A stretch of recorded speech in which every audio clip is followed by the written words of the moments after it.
तारे कई जी पराजी वसनो देवी सेवक थारे कई जी पराजी वसनो देवी सेवक तारे कई जी पराजी वसनो देवी सेवक थारे कई जी पराजी रखो ते तो कला राम जी लाज भगता रे ले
कर जो थे तो साई कर जो थे तो साई तारे ले आवी जो पराजी धरना नगरी जामो थे तो पावियो पराजी धरना नगरी जामो थे तो पावियो सवला जी आया माड़ी कुल रे माय धरना में जामो पावियो पराजी मोटा देव जानिया सबला रंग में तू थाने मोटा देव जानिया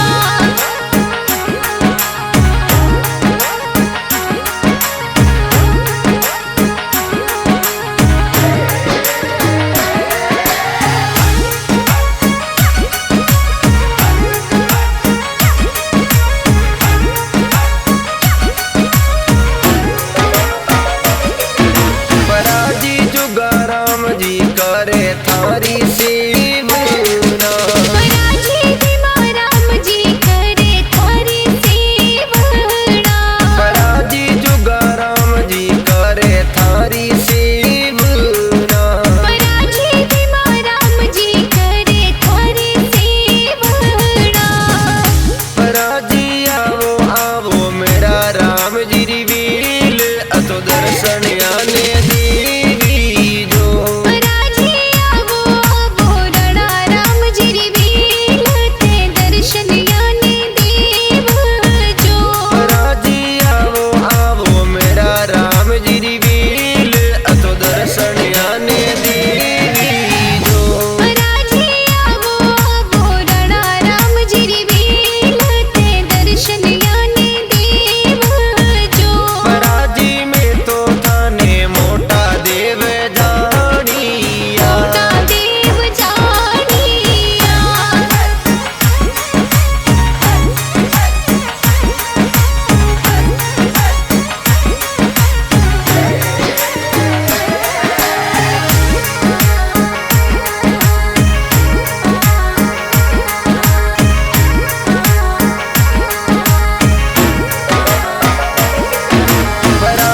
अशोक तो सेवक तारा कही जी पराजी कमलेश थारे नित उठ करे सेवना पराजी अशोक तो सेवक तारा कही जी पराजी कमलेश थारे नित उठ करे सेवना पराजी आवो नरेश वाली बील भगतारे हाजिर होई जो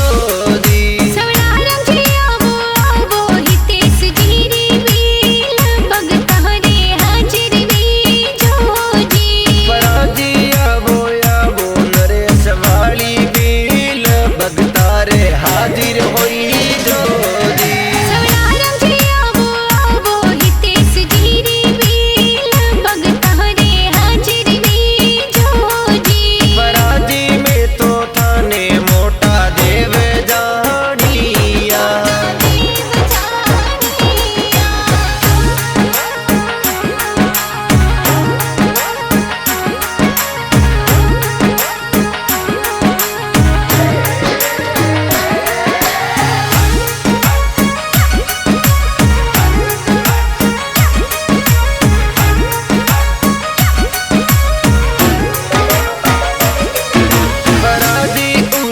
सेवक हूँ पद पेड़ा करे दी। पराजी उत्तम जी तो धूप धपेड़ा करे जी। पराजी उत्तम सेवक हूँ पद पेड़ा करे दी। पराजी उत्तम जी तो धूप धपेड़ा करे जी। पराजी बाबू देवी चरणा शीश निभावे जी। पराजी आवो आवो लसी देवीरी बील भगतारे हाजिर बेजो जी। पराजी आवो आवो रेखा देवीरी वील सेवक आए बुलावे जी।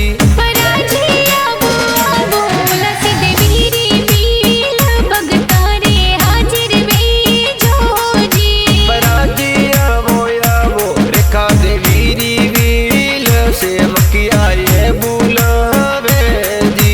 पराजी में तो थाने मोटा देव जानिया। मोटा देव जानिया।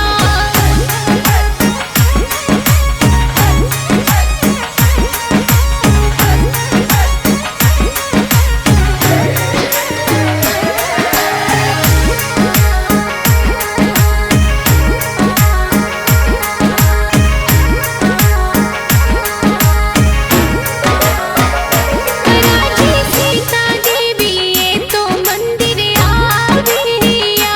पराजी रवीना देवी मंदिर दर्शन पाविया।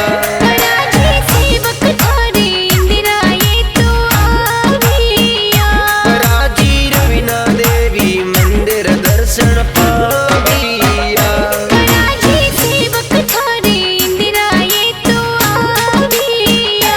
पराजी दोष न कर सेवकिया तो याय भगता पे लाज रखी जो। पराजी दोष न कर सेवकिया तो याय भगता पे लाज रखी जो। पराजी में तो थाने मोटा देव जानिया। सबला रंग में तो थाने मोटा देव जानिया। पराजी भगतायु पर कर जो थे तो साई, कर जो थे तो साई। तारे हेले आवी जो। पराजी भगतायु पर कर जो थे तो साई।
ना